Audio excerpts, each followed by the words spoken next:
안녕하십니까. 공병호 TV의 공병호입니다. 오늘 공병호 시사 대담에서는 아주 보기 드문 게스트를 모셨습니다. 수학 선생님을 한번 모셨습니다. 유튜브 채널에 수학잼을 운영하시는 선생님입니다. 안녕하세요. 댓글에 오신 분들이 하도 그냥 이 수학 선생님을 모셔가지고 지금 문제되고 있는 21대 총선의 개표 조작 문제를 다뤄달라. 그렇게 해서 모셨습니다. 반갑습니다. 예, 안녕하세요. 박사님 만나뵈서 영광입니다. 어떻게 지금 수학잼을 제가 들어가 보니까 이제 구독자 수는 아주 많지 않지만 아마 오늘 마치면 많이 들어가실 겁니다. 그 아주 디자인을 수학쌤이 아니고 수학잼을 하신 게 아주 좋은 아이디어 같아요. 말씀 감사합니다. 어떻게 어떤 방송을 많이 하셨기 때문에 그렇게 보신 분들이 저한테 꼭 모셔가지고 수학 관점에서 본 개표 조작을 다뤄달라고 했는지 모르겠습니다. 저는 일단 제 얘기를 좀 하자면 학원에서 이제 고등학생들 수학을 한 15년 가르쳤고요.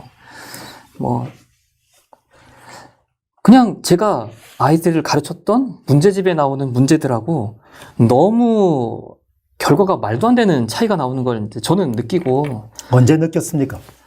선거 결과가 나오는 걸 보자마자 느꼈어요. 보자마자. 그냥 제가 문제집에서 보던 숫자가 아닌 거예요. 그 차이라는 게 절대로 나올 수 없는 숫자라는 확신이 들어서. 절대로 나올 수 없는. 네. 물론 거기서 이제 조작이다라는 얘기까지 한다는 건 당연히 수사까지 연결되어야 될 관점이라고 생각을 하고 적어도 숫자적으로 볼 때 해볼 가치가 있겠다 싶어서 혼자서 계산을 해보고, 저는 채널에 원래 영상이 그 전까지 업로드된 게 단 2개에 불과합니다. 심지어 한 개는 1년 전 거예요.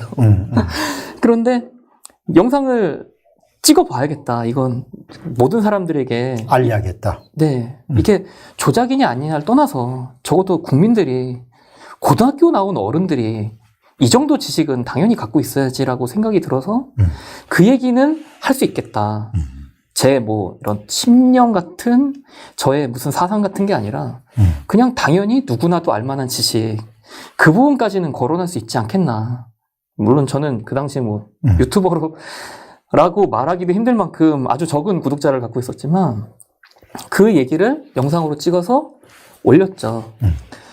손이 원체 느렸고 편집도 많이 안 했던 시기라서 그 당시에는 영상 하나 6일이 걸렸거든요.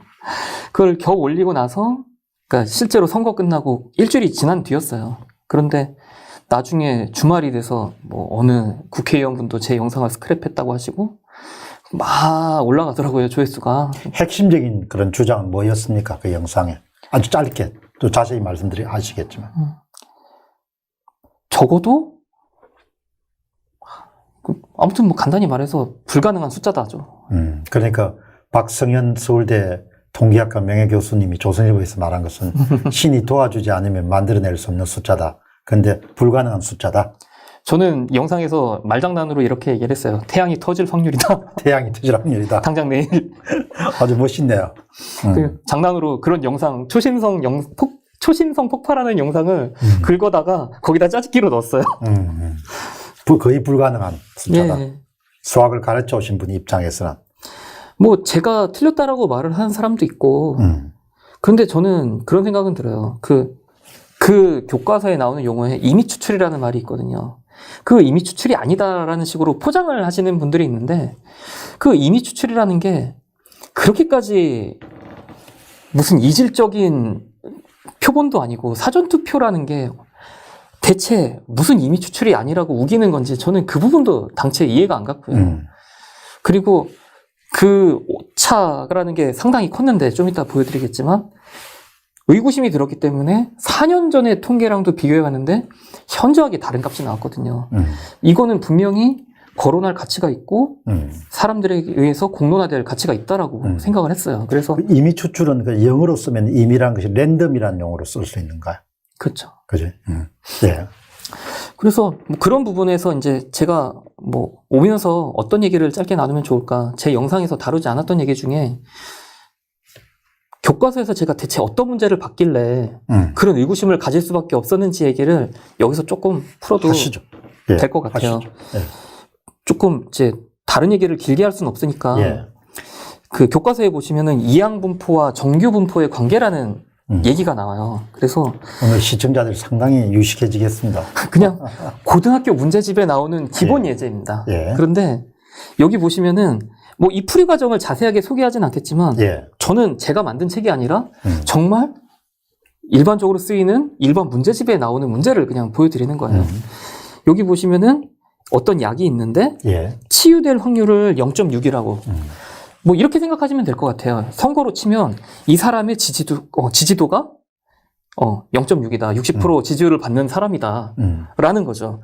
그런데 표본을 150명을 뽑은 거예요. 예. 자, 우리 사전투표는 지금 4만 명, 5만 명, 한 9만 봐도 그런데 종로구 하나만 봐도 4, 5만 명의 표본이 있는데 여기는 고작 150명을 뽑은 거란 말이에요. 그리고 상식적으로 그 통계에서 말하기로는 표본이 많아질수록 분산이 줄어서 평균에 몰리게 되어 있잖아요. 그렇죠.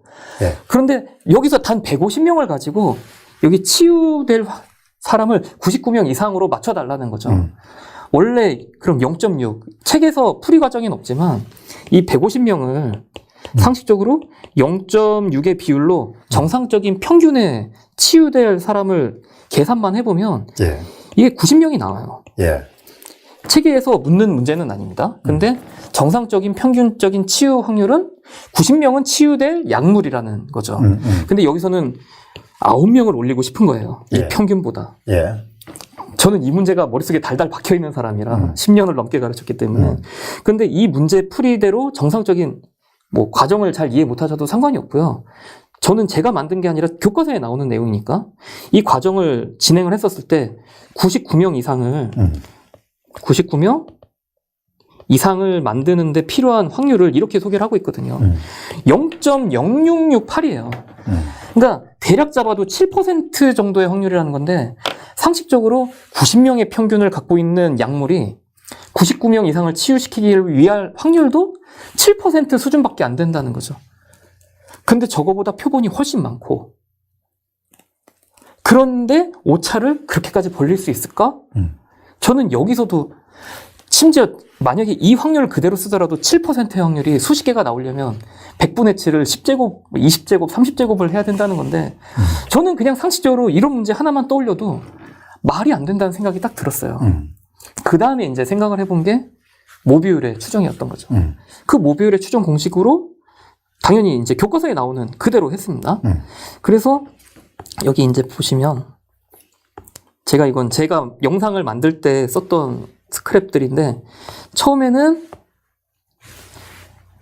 올해 이번 선거에 나오는 종로구의 이낙연님, 황교안님의 내용 중에서 이낙연님 거를 이제 전체 투표가 9만 5천 정도고 이제 전체 이제 투표로 받으신 게 5만 4천 정도. 이 전체 비율을 가지고 계산을 한 게 여기 있어요. 0.576. 그리고 제가 이제 사전 투표는 밑줄을 다 이렇게 걷죠. 하나하나 커서 여기 있는 숫자를 다 계산을 해본 자료들이에요. 사전투표 전체가 46,630표구나. 예. 그리고 그래서 이낙연님 지지된 사전투표가 3만 표 정도로 나온 거죠. 엄청나네요. 예. 다 먹었네. 예. 이 정도면 눈에 봐도 절반이 아니라 뭐 3분의 2는 다 가져간 거죠. 위에 이게 3분의 2 같지는 않은데 이게 3분의 2를 가져간 것처럼 나와요. 야, 대단하네. 이걸 가지고 제가 손계산을 이 관련 내용이 이제 궁금하시면 제 채널에 오시면은 수학잼. 예, 제 채널에 여러분 수학잼 가셔가지고 구독도 쿡 누르시고 예. 그 영상 안에서 이제 하는 법까지 다 소개를 해놨기 때문에 마치 수업 듣듯이 자세히 해놨습니다. 최대한 이렇게 계산한 게 사전투표에서 지지율은 0.65예요. 근데 전체 비율은 0.57인 거죠. 이걸 가지고 교과서에 시키는 대로 구간을 잡았더니 0.649, 0.660 이런 사이에 이 전체 비율이라는 녀석이 여기 있어야 되는데 안 있다는 거지. 물론 여기서는 약간의 통계적인 전문적인 부분이 좀 배제된 부분이 있다 보니까 이거에 대해서 의미가 없다 막 이렇게 토를 다시는 분들이 분명히 있었어요. 저도 그 부분에 대해서 어느 정도는 인정을 하지만 제가 이렇게 표현했어요. 정도껏 차이가 나야죠. 야, 이건 당연히 제가 고등학교 교과서 내용이고 당연히 그런 전문적인 통계 지식으로 한 게 아니기 때문에 오류가 발생할 수는 있겠지만 아무리 그렇다 한들 이렇게까지 오차가 날까요? 하면서 여기서 이제 K 값이라는 게 표준 편차 값을 이제 찾는 건데 35.9라는 값을 필요로 하는 거지. 이게 2.58 정도만 돼도 99%의 신뢰 구간을 갖는다라고 통계학자들은 설명을 하고 있는데, 자, 그래서 제가 여기 나오는 그래픽 계산기를 이용해서 정규분포 표를 예. 이렇게 미리 계산을 좀 해봤습니다. 이렇게 수식을 여기 수식을 저기 보시면 있거든요. 저걸 직접 아까 입력을 해두었어요. 그래서 이 그림을 보시면은 이 가운데로 산이 이렇게 많이 몰려 있는 걸 알 수 있고, 마이너스 3 정도까지만 봐도 이제 더 이상 남아있는 넓이가 없거든요. 그런데 이걸 가지고 마이너스 뭐 57을 가라는데, 이게 지금 제 영상에서도 담았지만, 이게 마이너스 6만 해도 뭐 불가능하네. 쭉쭉 확대를 해봐도 이게 되게 오래 걸리거든요. 뭐 빠르게 돌려야 겨우 나올까 말까인데 이 오른쪽에 숫자가 저기 보면 2의 마이너스 9제곱이라는 표현이 있는데 저게 이제 분모에 10의 9제곱이 있다는 10의 표현이죠. 9제곱. 10의 9제곱이면 10억 정도인데 10억분의 1의 높이 10억분의 1의 높이가 지금 마이너스 6 근처에 있거든요. 마이너스 7로 가면은 이 앱에서 보여주지도 못합니다. 10조분의 1 정도까지가 확대가 가능한데 거기서 높이가 안 보여요, 이미. 10억분의 1에서 10조분의 1까지 갈 때 만분의 1 값이거든요. 마이너스 6에서 마이너스 7 갈 때도 만분의 1 높이로 주는데 그거를 30칸을 더 가서 36까지 가라는 소리거든요.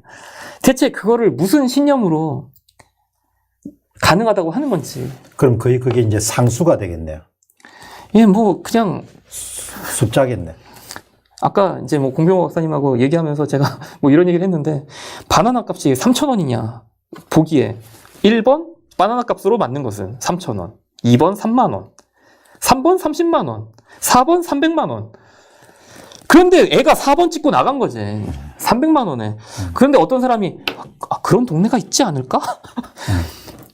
근데 10문제, 20문제를 다 그렇게 찍고 나갔는데 만점 처리받았다고 하면 이게 대체 어느 나라 사람이 믿을 수 있는 답안이냐는 거죠. 지금 그거를 믿으라고 외치고 있는 사람들에게 정말 묻고 싶은 거죠. 대체 당신은 무슨 믿음을 갖고 그걸 맞다고 우기시는지 정말 놀라울 따름입니다. 거기서 이제 아주 이제 거의 직관적으로 이게 아니구나라는 그런 걸 느끼시거든요. 예, 숫자를 저는 이게 혼자서 해본 거예요. 그리고 이 내용에는 고등학교 교과서에 있는 내용 외에는 없거든요.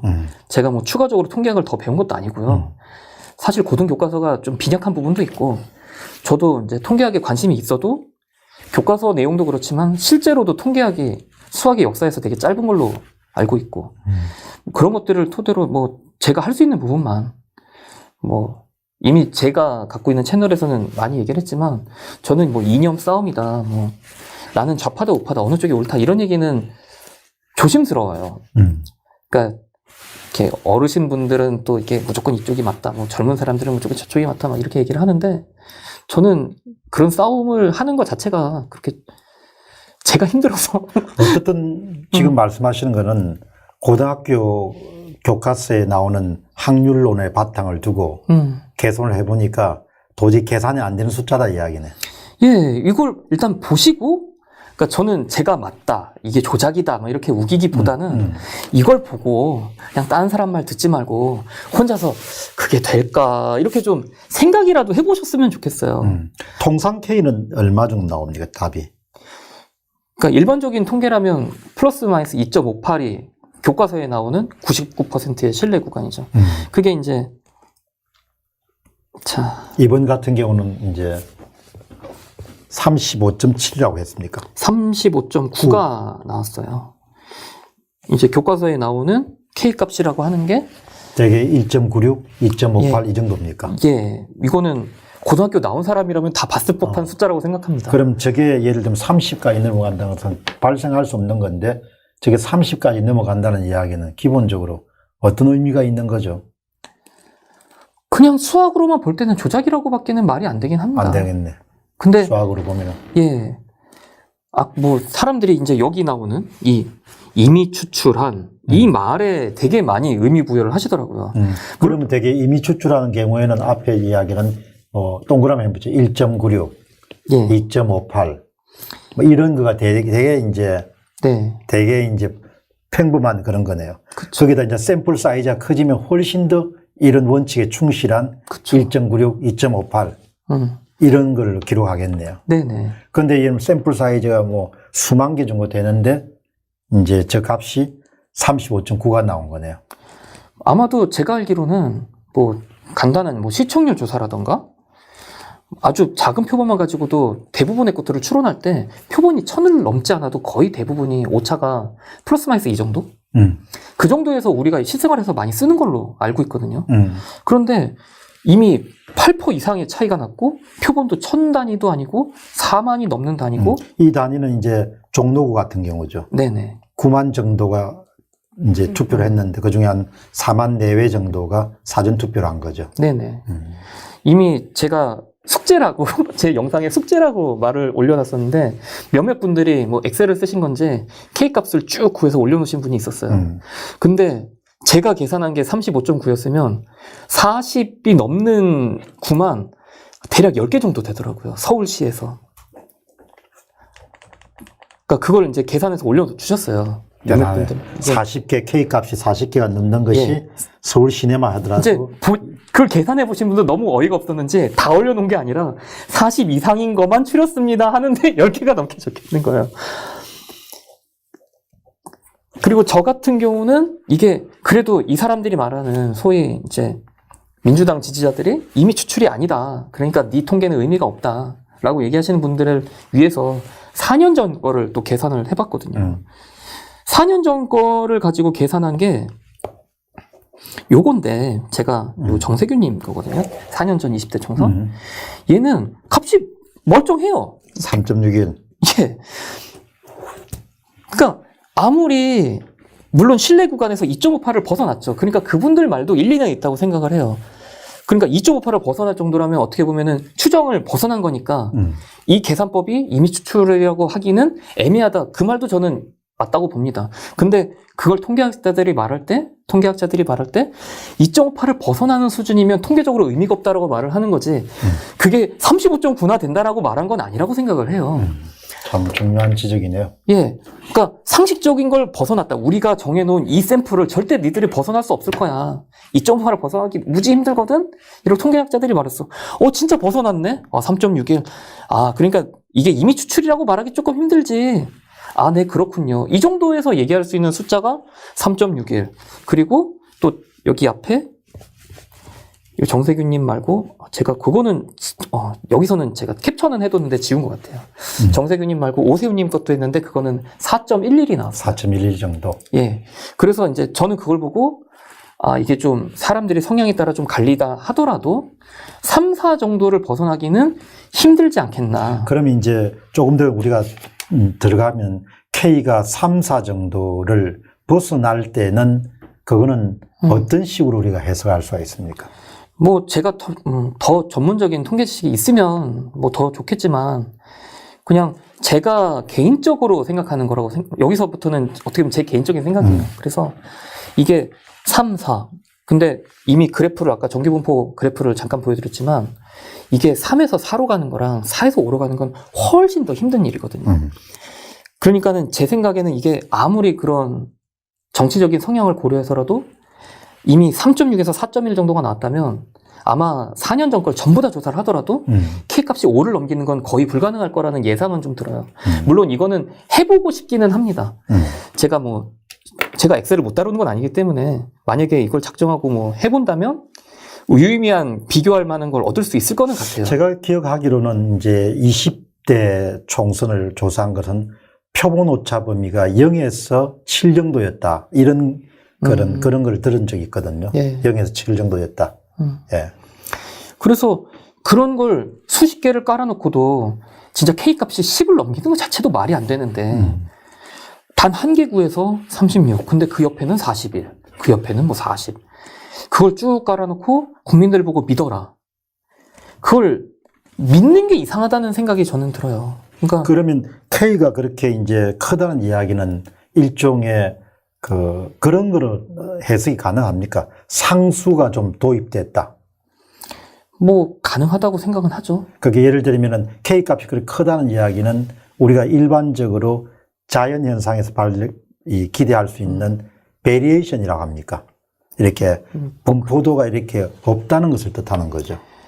그렇게 말을 하면 맞지 않을까요? 네. 뭐 저는 사실 교과서에 있는 거 이상을 가르치는 게 부담스러운 부분이 있어서 제가 딱 확답드리기는 좀 어렵습니다. 근데 오늘 방송 제가 내보내는데 네. 서강대학교의 그런 화학과 선생님이 분석 실험이란 그런 걸 가르치면서 매번 아이들한테 이제 매 학기에 2학년 전공 필수 과목 시작할 때 통계를 가르치더라고요. 실험을 많이 하니까.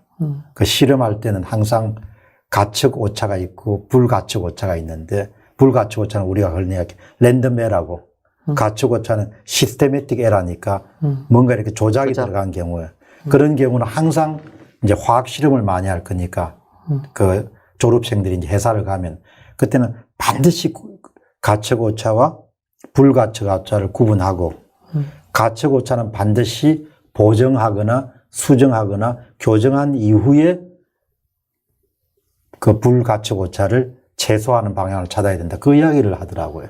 그러니까 그게 이번에 그 통계를 21대 총선 통계를 본 사람들은 대부분 뭔가 이렇게 조작값이 들어갔다는 그런 인상 확 받잖아요. 그쵸. 그걸 이제 화학과 교수님은 그걸 가측 오차, 시스테매틱 에러가 있으니까 그걸 자기는 이제 중앙선거관리위원회 가가지고 엑셀 파일을 받아서 딱 한 번 보고 그냥 바로 가측 오차가 엄청나게 큰 데이터구나 이렇게 판단하셨다고 하더라고요. 그러니까 이제 화학자 입장에서도 완전히 다른 거죠. 이건 옳지 않다.